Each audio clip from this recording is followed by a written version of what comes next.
අම්මා නෑ වගේ. ඉක්මනට ආරයට කෝල් එකක් ගන්න ඕනේ. අම්මා ආවේ නැතත් හොඳා. හෙලෝ මේ. ඔන්න ඔයා කියපු දේ මං කරා. දැන්වත් මාත් එක්ක තරහ නොවී ඉන්නාද කියන්නකෝ. හරි හරි. දැන් නම් තරහ නොවී ඉන්නම් ඉතින්. මං කියපු දේ කරානේ. මට නම් හරිම සතුටුයි. සතුටු වෙන්නේ නැද්ද ඉතින්? ඒකනේ. මේ අපේ අම්මා එනවා. එහෙනම් ඉක්මනට තියනවා. හරි. කාත් එක්කද බං? උඹ ඔය හැම වෙලෙම කතා කරන්නේ? මං ළඟට එද්දිම කට් කරන්න තරම්. අනේ මේ අම්මට වැඩක් නෑ නේවා. වැඩක් තියෙන හින්දානේ අහන්නේ. නෑ අම්මට ඒ වැඩක් නෑ.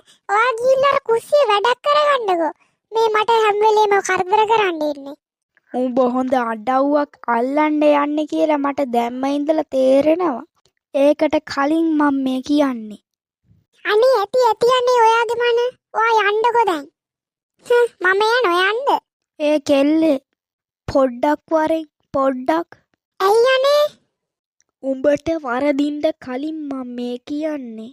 කොල්ලෙක් එක්ක යාළු වෙලා නම් දැන් මේක නවත්තන්න.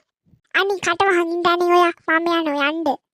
මම කට වහගත්තාම දැන් හරිනේ. ඊට පස්සේ මොකක් හරි වුණාට පස්සේ අනේ අම්මේ ගාගෙන නම් එන්න එපා. ඕන්. අනේ මේ මං ඔයාගෙන් නම් ඔහම අනේ අම්මේ ගාගෙන වැළපෙන්න දෙන්නේ නෑ. ඔයා නිකන් ඉඳන්නේ. මොකක් හරි වෙලාම බලන් දෙපා ඉතින්. ඒක අගේ තේරෙන්නත්. මම යනවා යන්න. අර ඉන්නේ. චෝඩු. මාළු අල්ලනවද? ඔව් මේ මාළියෙක් දෙන්නෙක් අල්ලන්න වැව පැත්තට ආවා. ඒක තමයි. මම මේවා කතා කර ඉන්න නෙමෙයි හැබැයි ආවේ. එහෙනම් එදාර අපි දෙන්න කතා වුණේ මොකද්ද? මේ සාදුනි ගැනද? ඔව් අන්න ඒක ගැන තමයි. හරි ඉතින් ඒක ගැන කතා කරන්න මොකද්ද? හෙට දිහාට වගේ කරමුද? හෙට දිහාට. අනේ මන්ද හෙට පුළුවන් වෙයිද?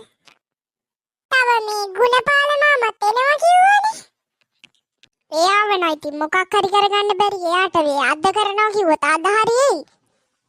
ඒක නම් ඇත්ත තමයි. හෙට පුළුවන්ද? හෙට අනේ මන්ද. හරි ඉතින් අපි බලමුකෝනේ. බලමු. ඉතින් අපි මම නම් හෙට කරන්න හැබැයි. ඔව් දැන් ආර්යගේ එයාට හොරෙන් අපි කරන්නත් ඕනේ. කවුද අනික උස්සන් එන්නේ? ඒකේ නම් ඉතින් ඔය අපි දෙන්නට යන්න බැරුව. එහෙනම් මම ගියා. අම්බෝ මේවා කරන්න ගිහින් මොකක් හරි වෙයිද දන්නේ නැහැ.